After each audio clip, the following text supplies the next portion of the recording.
नमस्कार शेतकरी मित्रांनो, मी अमोल रामगिरकार गोंडपिंपरी आणि पोंभुर्णा या तालुक्याचा प्रतिनिधी फ्रान्सिस सीडचा।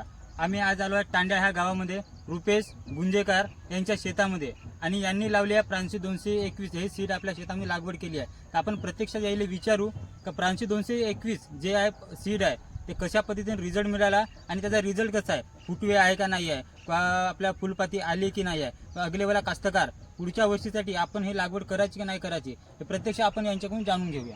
रुपेश बाबा, आम्हाला सांगा, जे तुमची फ्रान्सिस 221 लावली आहे त्याला फुटवे आणि फुलबार कसं आहे आणि आमच्या प्रत्यक्ष कास्तकाराला सांगायचं। फुटवे चांगलेच आहे आणि फुलबारही चांगलाच आहे। हां, फुटवे फुलापासून येऊन आहे, हां, त्याच्यामुळे फुटवे पण अतिशय चांगल्या प्रकारे आले, 2 बोटा फुटवे निघले आणि फुलबार तुम्ही पाहू शकता। आता झाडाची हाईट एवढी झाली आहे तरी पण कमसे कम 70-80 पाती आणि 10-20 बोंड लागलेली आहे।